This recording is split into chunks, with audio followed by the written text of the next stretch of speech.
Good day. My name is Sanjiichi, or Jason, if you prefer. On Twitch, I'm 31JSON, and same thing in Discord. But today, I wanted to make sort of an in-depth video on IST and DIC and some of the other glitches that involve inventory manipulation.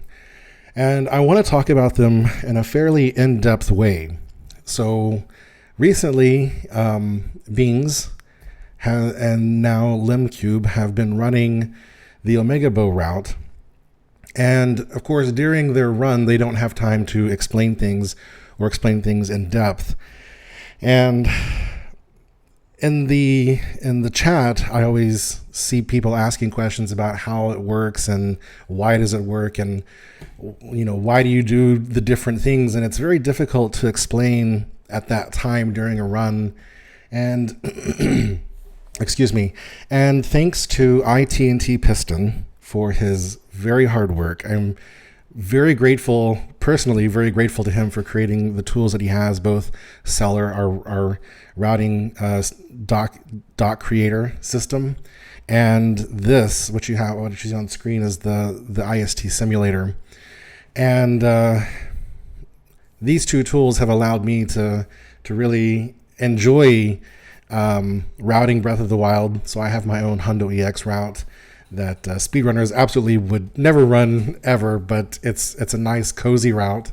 So if you're interested in that, let me know and I can give you the link to it. But he has created these two tools, and it's made these very difficult to understand glitches very accessible.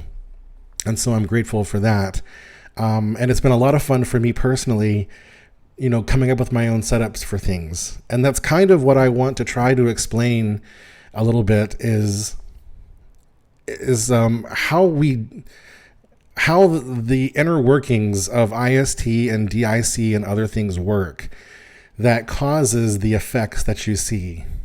So for example, when a runner gets to the DIC portion, you see them going back to the Temple of Time, and they drop some amount of weapons and eat some amount of food and then reload. And what does that all mean? And why is it doing what it's doing? It's kind of what I want to talk about in this video. And I'm going to try to be succinct in it. Before watching this video, however, there is a very good and introductory video made by Tau++. And it explains the basics, basically from first principles. How IST works. What does it mean to break a slot? What does the count in your inventory matter? Those things he explains very well. And I was actually in that video as well with him. We were talking about it, and so he starts from first principles and explains from the very basic of how the inventory works in the game, and what the M count is, and how the game treats different things that are visible to the player, things that are in the game, the communication between the inventory and the overworld. He explains those things very well. So I strongly suggest you watch his video first, because he does a very good job of explaining how the inventory works. And I think it's kind of essential to understand that before you get into other things. The setup that I'm going to use is my own setup. And I thought about using the current Hundo route IST setup, but I decided not to, because it's always changing, and no video is going to be able to accurately reproduce a moving target. So as the Hundo IST setup evolves, things are going to change. And so I've just picked my own setup because the principles apply the same. And my goal is more for you to understand what's happening, and that applies to all of the setups. So when you see someone else doing different things, dropping a different amount of weapons or whatever, you'll understand what's going on regardless of which setup I use here to explain. Also, the benefit is I understand my setup very well, so I will hopefully not make too many mistakes going through. So that's what I just want to do is I'm going to use the IST Simulator here because it shows everything that we need to see, and it makes it very easy to see. And I think that's the thing that's missing, is if you understood like visually what's happening and see the inventories as they change, then I think it'll make a lot more sense. So let's get to that. So the first part, whenever you're using the simulator, you first have to set up your inventory and your save files, and that's what we do here. My setup has a lot of documentation in it. That's the green stuff. And the actual numbered lines are the instructions. I made a comment one time in someone's chat that running an IST setup makes me feel like a processor because I'm just executing one instruction after another in a linear progression. So I'm like a one core, one thread processor, and it's one of the things I really enjoy about this. It's very algorithmic, and it really excites that part of my brain. Okay, so in my first setup, the first thing we do is create a save for SOR. So whether that's the current Hundo setup or my setup, we both do the same thing. We need 2 save files on Plateau. The first save file we need is the SOR, which is right after Link wakes up from the machine, but before he gets the Sheikah slate. So your inventory is literally nothing.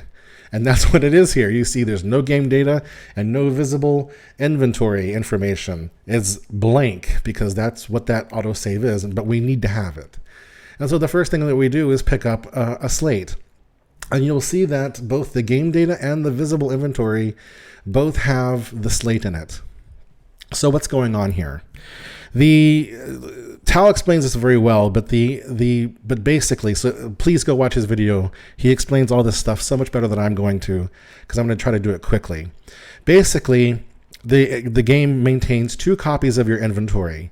There is the version that you see on screen, which is the visible inventory, and then there's the version that it keeps in memory, which is the game data. And so you will see as we go along that what you see on screen is not always what is stored in the game data, and we make use of that several times as we go along. So we pick up the slate, and then we get out of the Shrine of Resurrection, and on my setup, I pick up 6 weapons and some materials, some flint and peppers, and we get a food. So why is this important? Well, the number of weapons that we have in this save is going to become very, very important later. So there's 6 of them. Just keep that in mind for later, that there's 6 of them. All right, there's 6 weapons. And whenever you first start the game, you have the inventory, but it's all blank. And then the things that you've not picked up. So if you haven't picked up a weapon, or if you haven't picked up a bow, or if you haven't picked up any materials, those menu items are grayed out. You can't access them, right? When you go into the plus menu and your inventory, you can't access them. They're just blank. Well, for what we're doing in the Hundo setup, we need to have weapons active, and we need to have cooked food active. So that's where the baked apple is. All right, so we need to open those 2 menus specifically. The fact that materials gets turned on is immaterial. It doesn't affect our setup, but we needed to have at least weapons, and we need to have food active in this save for reasons I'll explain later. All right, then we go through, and then we play the game. We pick up the Traveler's Bow, and then we get our save at the Temple of Time. And that's another save that we have going. So you see down at the bottom now, we have 2 different sets of save data. We have the SOR and the TOT. And by the end of it, we're going to have some more saves that we're keeping track of. And anyway, we just play the game, and we get an inventory. And this is the big thing about Hundo, is that we need to have this large inventory. That's why our IST and DIC setup becomes very complicated. it's not hard to deal with, but it's very complicated to deal with. We have to keep track of all these things, and we need this big inventory as we go into IST, because we have to duplicate things and we need to corrupt things. And so that's what makes it a little harder than other setups for like all dungeons or all shrines, when theirs are very, very simple because they don't have to pick up anything. They don't need materials, really. But we need a big inventory. Okay, so at step 27 for my setup, that's when we've gotten to Hateno, and we're now going to start the process. Now, I'm not going to go into breaking, how to break slots and stuff. There's various ways to do that. And there are some other videos that already cover how that works and stuff. But needless to say, once we get to Hateno, we eat all of our food to get it out of the way. And then we break 4 slots, and then we do some other stuff and we break 4 more. And so in my setup, I have 8 broken slots. I believe in the current Hundo setup, they have 12 slots. It doesn't really matter. All that matters is that you can now see on screen these slots at the end of the inventory that are red, and there are 8 of them. And the broken slots start from the end of your inventory, which is very convenient because we can drop and pick up things and move things to the end of our inventory as we go along. Of course, there's a limit to that. So let's start from the end here. In the end, in the key items section of your inventory, you got Sheikah Slate, 8 Spirit Orbs, and the Paraglider. These 3 things are in the 3 broken slots in the key items. And we're going to take advantage of that. The Paraglider and the Sheikah Slate cannot be duplicated. And so whenever we do a save reload session, they are in a broken slot and they are technically duplicated, but the game only shows 1 of each. But the Spirit Orbs, those are duplicatable. Does he have that? So they are duplicatable. So those are 3 slots that are taken up. The rest of the 5 here in my setup have these items in it, and if I were to save and reload, I would duplicate those. So here's what's happening. This is the IST portion. This is the inventory slot transfer portion. And what we're going to do is we're going to do exactly what the name says. We're going to transfer inventory slots between saves. Okay. You notice that an item in the broken slot has this note here when you mouse over it that says will not be removed on reload, which means that when you reload, it's going to show up in your inventory again. So essentially what's happening here is there are these broken slots, which means that the game is starting to be confused about what is in the inventory. And so when we save and then reload, because of the way that the inventory is managed between reloads, there will be these 8 items here that still hang around, and then the game is like, I don't know what to do with these. Just sticks them in at the beginning of that particular section. So let's go through and get this in order. So this is what we're talking about. We drop and pick up items to move them to the end because these are the ones that we want to duplicate. And then we do a save. And notice that the game data and the visible inventory are the same right now. And then we do a reload. And now notice that the game and visible inventory are different. They're different right now. But everything that was in those 8 slots got duplicated. So there's now 2 sets of Spirit Orbs because 1 stack got duplicated. The Paraglider and the Sheikah Slate also got duplicated, but the game doesn't treat it as such. It just says, oh, you can't have 2 slates, so here's 1. You can't have 2 Paragliders, so here's 1. But you can have multiple stacks of orbs, and so it did duplicate those stacks of orbs right there. Then those 5 items that were in the broken slots are now duplicated at the beginning of the materials inventory. And that's very convenient because then we can just drop each of those and pick them up. So we just drop them and pick them up and combine them at the end of the inventory. And so that's what's going to happen through each save load session here, is that whatever is in the red boxes is going to be duplicated and then put at the beginning of the inventory section. In this case, we're going to be dealing with materials and key items. And so we save and reload, and now we have 4 stacks. And notice that each time we do a duplication, the stacks of orbs are taking up more broken slots, and so we're getting fewer and fewer materials duplicated each round, because we just have 8 total slots. And so we drop and pick up and save and reload until we get to this point where now all of our broken slots are taken up by spirit orbs and the paraglider.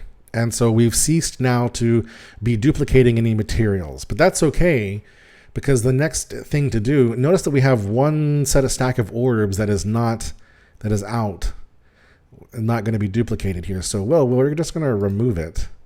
And so now we have these 7 stacks of orbs. Reload one more time, and we get a total of 112 orbs, and we're going to turn those in. Once we turn those in, they stop being duplicated. Now for me, that means I've turned in 112, and I now have full stamina and full hearts as much as I can up to this point in the game. But now we're back to duplicating useful materials. And what's more is that we now have 6 slots that we can do the duplication with. And so whatever setup that I have, or whatever setup you come up with, you can put whatever you want in those slots and duplicate them for whatever you feel is convenient for you. For me, I choose these items because they are convenient and they're helpful for completing the objectives of the run. But you can put whatever you want in there and then just duplicate away. And so that's what happens is I just drop and pick up and drop and pick up and save and reload and drop and pick up and save and reload until I'm done, until I'm happy. And so you can do it too. We just do it as long as you feel it's necessary. And you can duplicate as many items as you want, as many different items as you want. Go ahead. The maximum number that you can do though is usually 16 to 20, because you can only drop 10 items onto the ground without them despawning. Okay. And so because in my setup we need some food. So here we are, we're at the part where we're getting prepared for going into DIC mode. And for reasons I'll explain in just a moment, we need some food. And so this is a convenient time in my setup to cook some food. So I cook, it's actually a hearty food, but it's easier to see it as an elixir. And then notice it's in a slot, so then when we save and reload, it's going to get duplicated. So now we have 2 of them.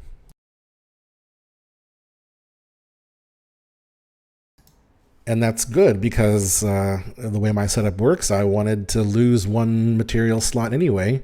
And so now we have now 2 hearty foods, which is good. And drop and pick up and do the thing. And now we save and reload. I cooked a mighty food because that's convenient for me. This is Hundo EX, and I like to have attack up food when I'm doing the trial of the sword and the blight refights and the divine beast and of course Monk Mask Koshia. So now we have 6 foods. 6 foods here, and none of our materials are in broken slots anymore. That's not an accident that's the case. We have 8 total broken slots. 6 of them have food. No materials are going to be transferred to the plateau then when we start to do our DIC. This is all how it's planned out.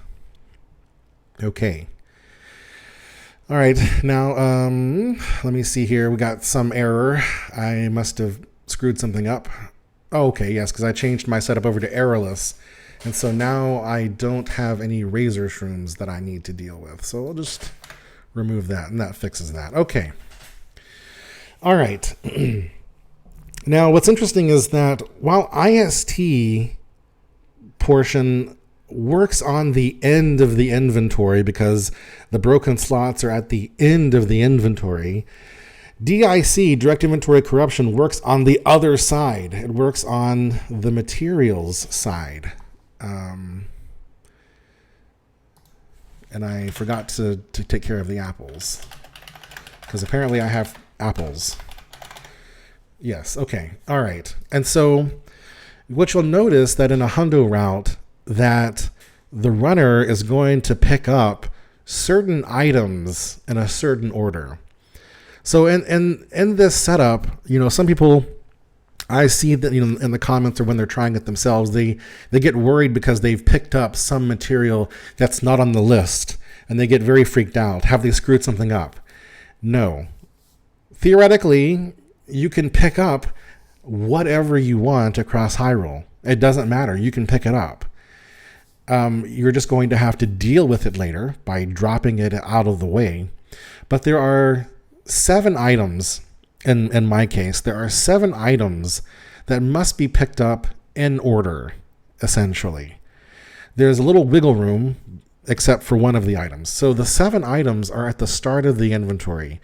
And for me, they are Rushroom, Wood, Ancient Core, Beetle, Opal, Fairy, and Lizalfo's Tail. Those are the 7 items that need to be picked up basically in that order. You can reverse the order of Wood and Rushroom if you want. That's fine. The one that is non-negotiable is in slot 3 for me, and that's Ancient Core. And that's because Ancient Core is going to be corrupted and then sold at the beginning of DIC. So that's the only non-negotiable one. But basically, these 7 items get picked up in order, and then when we're ready to do DIC, you see here, you just, you have all this stuff in the way. So you've got all the stuff that's up before the Rushroom, and then some stuff in between Rushroom and Wood. But then Core, Beetle, Opal, Fairy come right together, and then there's the bananas to have to get out of the way. So that we just drop and pick them up and get them out of the way. That's all that is. Okay. And so we organized the inventory now. So we have the 7 items that we're going to corrupt here at the beginning. Okay. Now, if we look here, once we start IST, so you may notice that at some point in a hundo run, the runner will organize their weapons, bows, and shields in a particular way. And that's very, very important. Okay. Going in, we're going to, for my setup, and I believe for the hundo setup too, you can only have 2 weapons in your inventory here in Hateno. So in my case, I drop all weapons except the torch and the double axe, and then I equip the double axe because it's in slot number 2, position number 2 of the weapons. I get rid of the Traveler's Bow because I can only have 4 bows when going into this. And I then equip the Royal Bow in slot number 4. And I'll explain why those 2 particular weapons, the double axe and the Royal Bow in a moment. Then I drop the Boko shield because I can only have 1 shield, and I equip that shield, which for me is the Mind's Eye shield. The requirement here for the shield, it needs to be a shield that has at least 10 durability. The Mind's Eye shield, when it's new, has 16. The pot lid, when it's new, has 10, which is fine.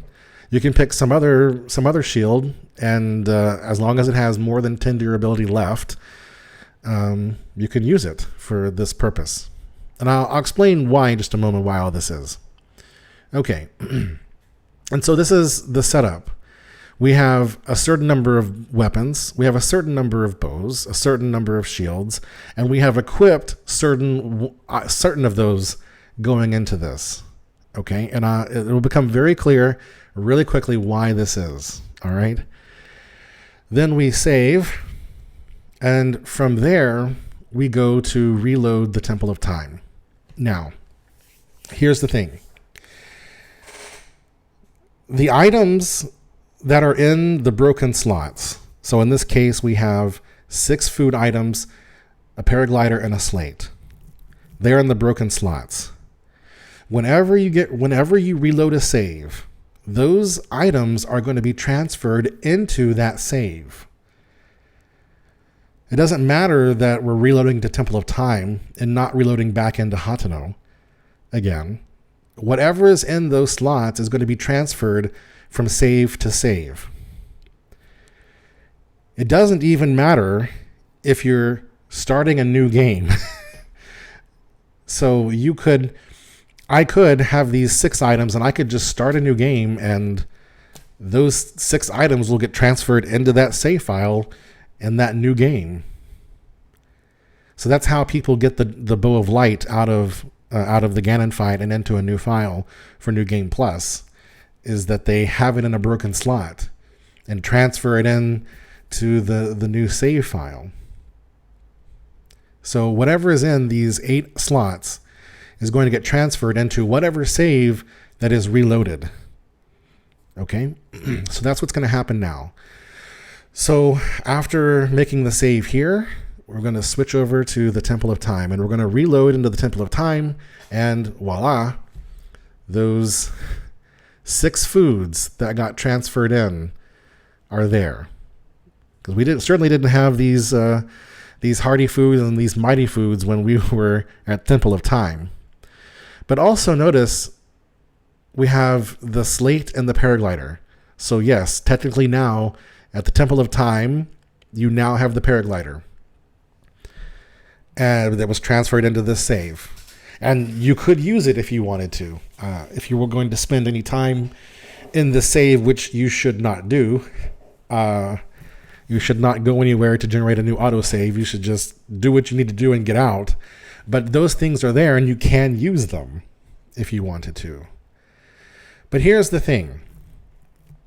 Whenever we come back to the Temple of Time, we are then going to do some manipulations. Okay?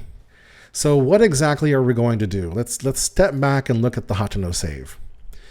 We've decided that here at the beginning of the materials inventory, there are 7 items that we want to corrupt to 999. I want to say that again. There are 7 items at the beginning of the inventory that we want to corrupt to 999. There's these 7 items. Okay? So the question is, how do we do that? Well, what we want to do is in the visible inventory, it would be really, really cool if we could take all of these things here that are to the left of the materials and tell the game that we're going to shift them to the right by a certain number of spaces. How many spaces does that need to be? Well, we need to actually go only a maximum of 6, because you'll see why in a moment. And so we can do that. There's these arrows here. Those arrows, man, we don't have very many of them. It would be nice if we could have more arrows. Well, we don't have to shift things very far in order to accomplish that. So here's what we're going to do. We're going to take these 6 food right here, and we're going to bring them with us into the Temple of Time save and see they pop in. There's these 6 here. But notice that we had this baked apple already there. And remember that when you bring things into a new save, they get put at the beginning of that inventory section. So this baked apple that we already had gets pushed down, and these 6 foods that we transferred in get put ahead of it. So now we have 7 foods. 7 foods. It's important to keep that in mind. Okay, 7 foods. All right, let's look at Hateno again. We need 7 items to be corrupted. But the problem is that we're limited by how many spaces that we can move to just 6. Why are we limited to just 6? Well, there are various reasons for this. So when you start a new game, the number of weapon slots that you have available to you from new game is only 8. And so now this is why I wanted to remember why on the Temple of Time save we pick up 6 weapons. We have 6 weapons here, and on the Hateno save we have 2. And that number equals 8. So what that means is the maximum number of weapons that we can transfer in and move things to the right is 6. Okay? That's unfortunately, what we have to deal with here at the very beginning. We have 8 total weapon slots. We can only bring in 6 weapons from the Temple of Time save and move things 6 places from where they are now. So that's the limitation. That's why 6 here is important. 6 here, 2 in the Hateno save. We can bring in 6 weapons from this save, shift things 6 places. So that's why we're limited on how far we can corrupt things into the materials. So let's look at how this works. In my particular setup, and also for any of the Hundo setups, pay attention to this. When we come back to the Temple of Time save, we're going to drop a certain number of weapons and eat a certain number of food every single time. In my case, the number of dropped weapons and the number of eaten food will always equal 7. That's why 7 foods is important. That's why 7 foods is important. Whenever we come back here, we'll drop a certain number of weapons and eat a certain number of food, and that number will equal 7. So that's what happens. Drop 3 weapons, drop the Traveler's Bow, and then eat 4 food. Now, let's step back a second. Okay, so you notice that as we drop things, we drop the weapons. Notice that these broken slots move further and further down. We're basically going to get our visible inventory count equal to 0, because the things that are in the broken slots do not count towards your inventory count, only the things outside of the broken slots. So every time we come here, we're trying to get the count equal to 0. So we dropped the 3 weapons, that moved the broken slots down further. We dropped the bow, that moved 1 further. And now we're going to eat 4 food. And notice that these 8 slots here now occupy all the way up through the weapons. And remember that whatever is in the broken slots gets transferred to the save, to the save that you reload. And so that's what we're going to do. We're going to reload Hateno hard. And so I want you to remember any weapon, torch, axe. Any weapon, torch, axe. We reload, and here at the beginning of the weapons, any torch, axe. In addition to the torch and the double axe that we already had, notice that they got pushed in. So now what we've done is we've shifted the inventory 3 spaces to the right. This is the important part to pay attention. The double axe was equipped. It has a durability of 52. If we draw a line from this spot in the inventory, in the visible inventory, directly up to the game data, notice that the durability of the Royal Bow has now been overwritten and it is now 52. Normally it's 20. You see it's 20. But after we made this shift, this durability got overwritten here to 52. Okay? And it happened because that is the equipped one. Notice that when we did this shift, this 35 did not get written onto the Royal Bow because this Forest Dweller bow is not equipped. So it works with the item, with the weapon or shield or bow that is equipped. That's the important part. Okay? 52 got overridden here. All right. The royal bow has a durability of 60. It is now overlapping the ancient arrows.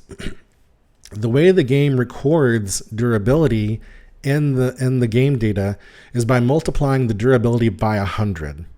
So in the memory, in the game data, this is actually 6,000. And so when we reload the save, the durability for a weapon is the same value as the amount for an arrow or for a material.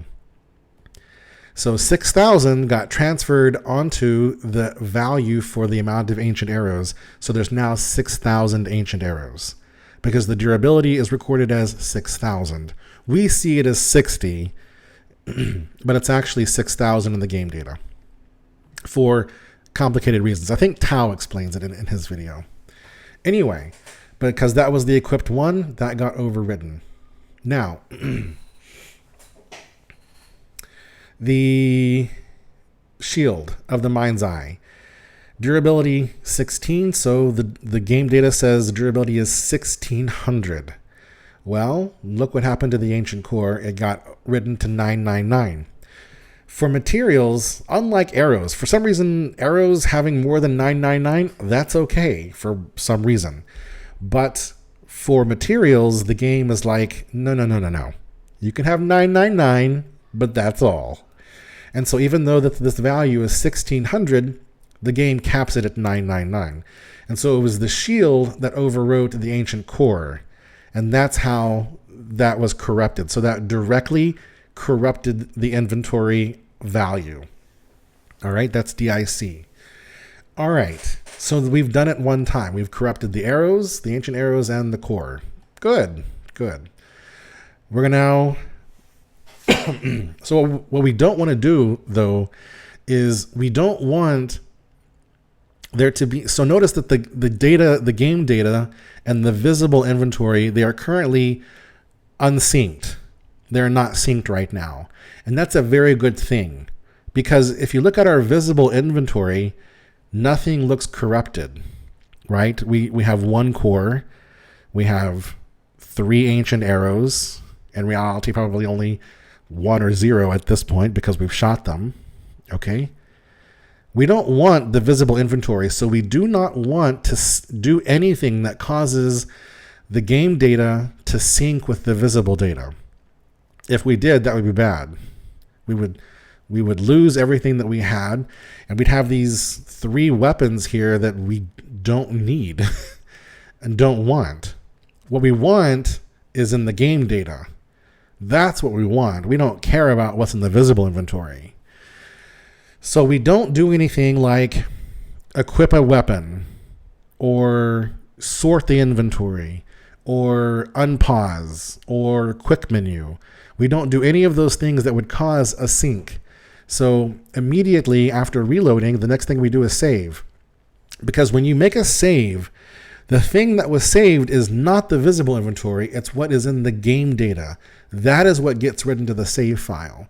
So if we come down here, look at the Hatano hard save file, it's what we want down there. You see, we've got the cores, and we've got the arrows, and we've got the improved durability Royal Guards bow, in my case. So that's what we want, right? So we then save and reload. And when we reload, we get the save data that we actually want into our visible inventory, and that's when we see the cores and the arrows to be corrupted. All right. Okay. For the next step, we need to actually equip our ancient arrows. So we do that, and notice that doing this caused there to be a sync between the game data and the visible data. You saw you see these foods pop in to the game data, which is good because we want those foods. We need those foods to be multiplying as we're doing this. This is for another good reason. We want those to be multiplying as we're going along.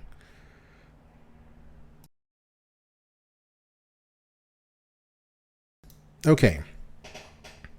All right, so now we're here, and we need to continue to corrupt our other materials that we want But remember, there are 7 here right now, and the farthest that we can push this shield over is 6. And so this is convenient. 1, we need money, and 2, we don't need 999 cores for the run. So in my case, I dropped 10 on the ground right there by the shopkeeper, and I sell those, and then I picked up the 10 that I dropped, and they're now at the end of the inventory, and now we're left with just 6 items here to corrupt.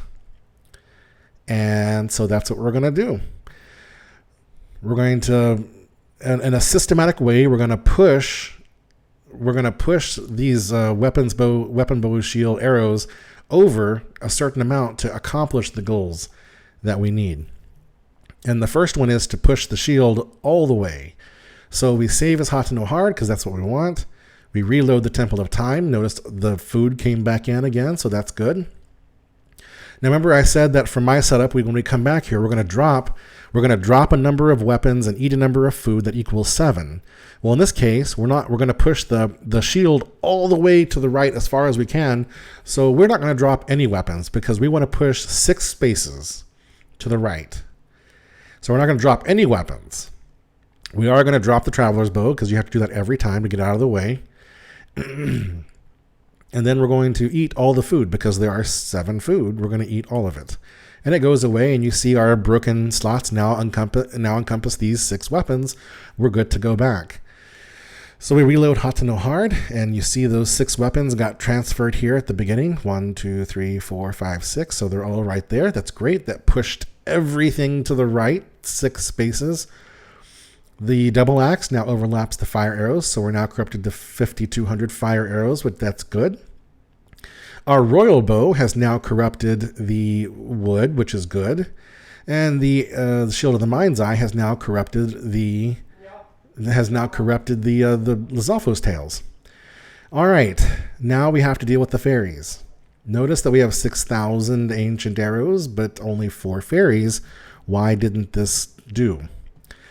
Well, ancient arrow, as the name implies, is an arrow, and the game only updates the inventory value when an arrow is shot. So in this case, you reload hot to know hard, and the first thing that you do without doing anything else is to shoot an arrow. And when you shoot an arrow, it updates this value to 5,999. However, it's overlapping in the game data with the fairy, and so the value that gets updated is not actually your ancient arrow count, it's actually the fairy count gets updated to 5,999, but the game says, I'm sorry, you can only have 999, and so that's what it updates to. Then you immediately save, and for various reasons we're going to do a bunch of operations here without reloading. So as soon as you make the save, that's got all of our good data in it. We're then going to reload to the Temple of Time and drop 2 weapons, drop the Traveler's Bow, eat 5 food, and now we're going to transfer these 4 weapons in. So we're not going to be moving as far this time. So what did that get us? Okay. First, we have to face some unpleasantness. Sadly enough, in this situation, the double axe with durability 52 overwrites the durability of the royal bow. When the royal bow is new, its durability is 60, but I've already taken 1 shot with it, as I did just before, so it went down to 59. So we're only losing 7 shots off of it, so it's not too bad, but it makes me sad. It makes me sad to decrease the durability of anything, but it is the way that it happens. In its place, though, the durability 60, that's actually 59 of the royal bow gets overridden to the mind's eye shield. So the mind's eye shield will now last a good long time. It'll last to the end of the game, actually, even without durability transfer. It's now at 60, so it lasts a good long time. Shield of the Mind's Eye has been pushed over to overlap with Opal, so that gets overridden to 999, and Ancient Arrow is overlapping the Energetic Rhino Beetle, so we take a shot, and now we have 999 of that. So the only thing left is the Rush Room that we need to deal with. So we save and reload. Oh, save and reload. There we go. And we see in our inventory, we have everything. The things that are not corrupted, though, are the normal arrows. And what we're going to do is we're going to shift a little bit. We're going to equip fire arrows. And then we're going to buy a bomb arrow, get those in there. Notice that the bomb arrow goes to the right, of the fire arrow. And then we're going to save, and we're going to reload, and we're going to do our usual thing. We're going to drop 5 weapons, drop the traveler's bow, and then eat 2 foods. So 5 plus 2 is 7. And then we're going to transfer 1 weapon, 1 sad weapon. And reload. We bring in that axe. Everything shifts to the right one place, which is very convenient because now the royal bow has written over the arrows. So this is at 5200 now. Fire arrows are overlapping bomb arrows, so you know what's going to happen there. And the shield of the mind's eye is overlapping rush room, and so that's how that works. So we shoot 1 arrow, we get our corrupted bomb arrows, and all is well. We save that, and that is the end of DIC. And so that's how it works. So that's why when you see the runners, dropping and eating a certain number of foods, this is what they're doing, is that they're transferring in a certain number of weapons to the visible inventory, and then pushing everything to the right. And then the weapon, bow, arrow, and shield that are equipped overlaps with something else and causes the durability value to be overridden onto the inventory value, which corrupts them to 999 if your durability is 10 or greater. If you don't have a durability 10 or greater, then you end up getting less. And this is actually what MSR does, I believe. They take a pot lid, bring its durability down to 1, which means it's then 100, and then use that over to corrupt a stack of orbs, spirit orbs, to 100, and then turn those in for hearts, is I believe how the MSR works. Don't quote me on that, but I believe one of the runs does do that. Okay, so that's how it works, and hopefully this clears up some confusion, because again, I see people in chat. As a hundo verifier, I enjoy watching hundos, and so I watch a lot of hundos, and I see these kinds of comments in the chat, people wondering, okay, why is he doing this and why is he doing that, and oh, this looks like magic. And I want you to know it's not magic, and it's not hard, and it's very easy to understand. It's just that it's not always easy to explain. But essentially, that's what's happening during DIC. A certain number of weapons is being transferred in from the Temple of Time save to the Hateno save. And by doing that, that pushes the inventory, the visible inventory, to the right. It pushes everything to the right. And then depending on what the equipped weapon, bow, arrow, and shield are overlapping with, the durability value will overwrite the inventory value for that item, causing it to be 999 if the durability of the weapon, bow, or shield is 10 or greater. The arrow count can corrupt some other material or some other arrows when an arrow is shot and that inventory value is updated. Okay? That's why for bomb arrows, you don't get 5200, you get 5199, because when you shot the fire arrow, it decreased from 5200 to 5199. So, it doesn't make me feel good. I don't like this number. I don't like this number at all. And in fact, what's really sad to me, and just kind of really gets under my skin, is that in the current hundo DIC, ancient arrows are only corrupted to 15 or 1700, while fire and bomb arrows are 3500 because of the forest dweller bow's durability. And it gets under my skin that the ancient arrows, which to me are the most important, aren't the one with the largest number. But I let that go, because in order to shoot 1700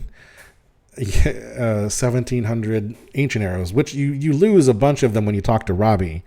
But if it is 17, I think it is 1700. In order to shoot 1700 ancient arrows, you need 29 gebs. And and I don't think, I'm thinking in a current run they only get 20 gebs now total. I think through overloading and duplication, I think they only get about 20-ish or so.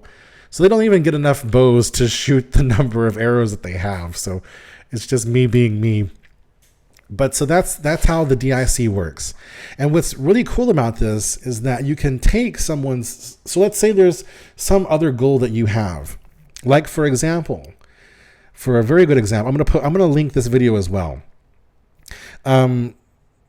Zdenek wanted to do the 999 challenge using IST and DIC.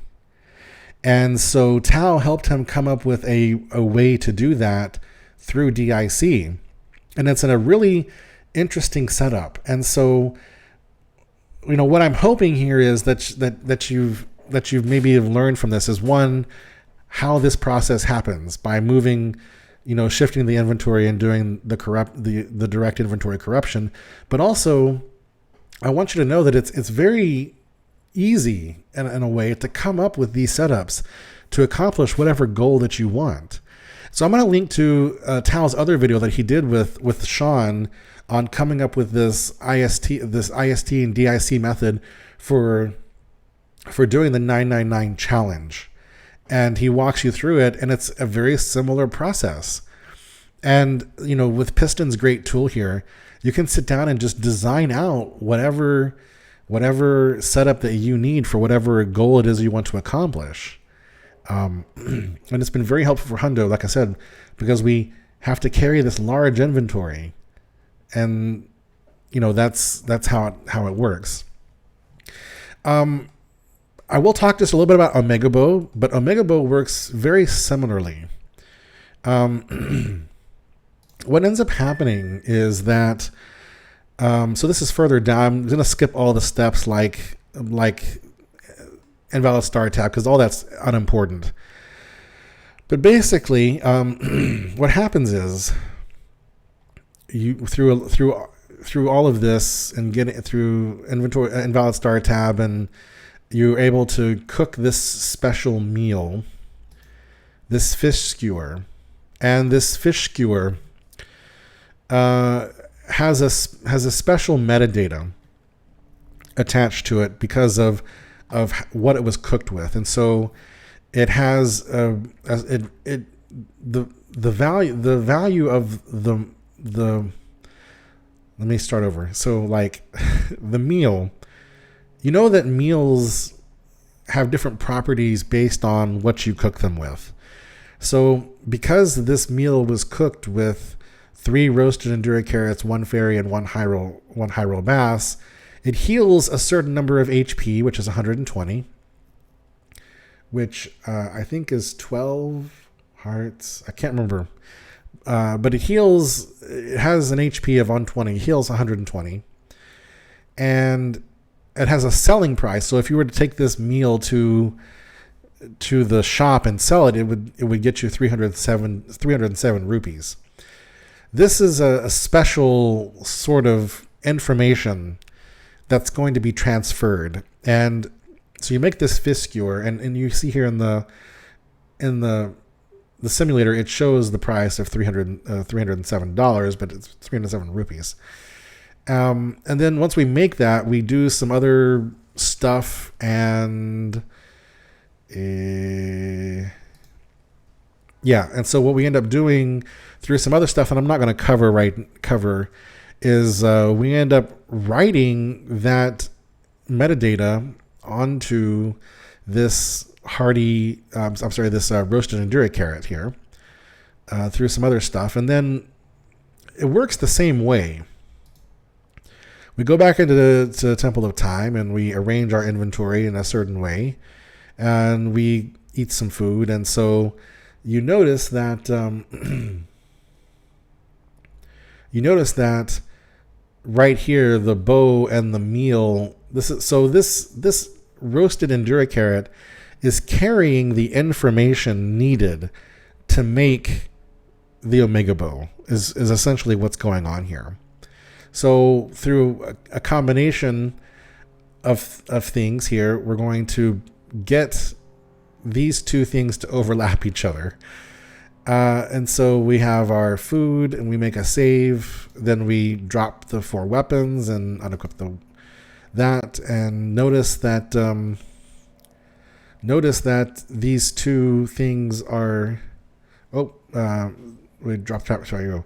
Notice that these two weapons are now inside the broken slots. Well, it works the same way. Those two weapons, now that they're inside the broken slots, when we do this reload, they're going to be brought in. And so there they are. So we made a save with that's the save with the 6 weapons, and then we brought in these 2 more. So that's 8 total weapons, which is the max that you can have. But in doing so, oh wait, hold on a second. That must be.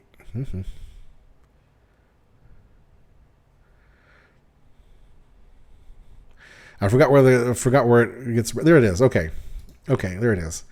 All right. So we make this save, and we've corrupted now. So this is the first part. We corrupted this roasted Endura meal to 999. It's a special meal. It's now corrupted to 999. And then we eat some things and do the alignment. We brought that traveler's bow. And I think we're going to bring in there we go. Okay. Then we all right, there we go. Okay. So we're going to reload and we're going to bring, so we brought that, yeah. All right, here we go. Notice that once we do this reload here, these two are overlapping each other. And because they're overlapping each other, the HP that was generated for this meal is now overridden onto the traveler's bow. And so that's how it's actually 100 and the simulator doesn't know the base attack value for the traveler's bow, which is 5, so it's actually 125. So it has durability up and multi-shot 10 times, multi-shot times 10 max, which is the max, and it's got zoom on it. So there it is. And then we eat the stuff out. Yeah, the rest of it's just corruption, some more corruption stuff. But that's how it's generated: is getting that meal and the bow to overlap, basically. And that's it. So that's how that part works. The internals of exactly how WMC work, I don't quite understand, but that's basically what you end up doing, essentially. But hopefully, kind of using these ideas, you can generate your own setup should you want to.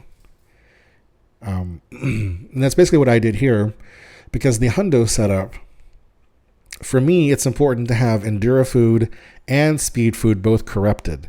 But the speedrunner's hundo setup only does speed food. They don't do as much climbing as I do. But I wanted to corrupt both, and so I sat here and I just played with it, the simulator, until I was able to get to where I wanted. And so by the end of this, we reload here. If we look at the inventory here, this Endura food is corrupted to 999, so is this one. And this speed food is corrupted to 999. And then we just eat those. And remember, we now got to transfer everything back to our other save. And so we just organize our inventory such that the Omega Bow is inside a broken slot, along with my 3 corrupted food that I actually care about. These 2 foods are going to come along for the ride just because I can't get rid of them. But yeah, so we just transfer those back in, and there they are. There's the bow goes in, and my foods got where are they? There they are. Foods got transferred into the beginning of the food. So that's how that all works. And it has an added benefit as an added benefit, because this royal bow was equipped when going into the Temple of Time save, coming back out of it means that both of these bows are equipped, because remember, in this state, the Traveler's Bow is equipped. The Omega Bow is equipped here, so when it gets transferred in, it is still shown as equipped. And because of that, you see the durability has been updated to 52. Actually, it's 51 because I think one shot. I think we took one shot from this for the bomb arrows. So this may only be 51 at this moment. And so this will be 51. But needless to say, it's quite a lot. And of course, later, once you get to duping the Geb and duping the Omega Bow, you transfer durability, so it goes to 60 anyway by the time you get there. So that's how it all works. DIC and a little bit about WMC. I'm not a WMC expert. I'm not expert on any of this at all, but WMC is definitely an area that I don't quite understand about the data transferring, the metadata, the properties of the food transferring to the bow. That part is still a little unclear to me, but basically if you can just get them into this position, you'll see that it transfers. So I hope that was helpful. I hope that explained why the speedrunners are doing what they're doing, how the moving, the sliding of the inventory to the right causes the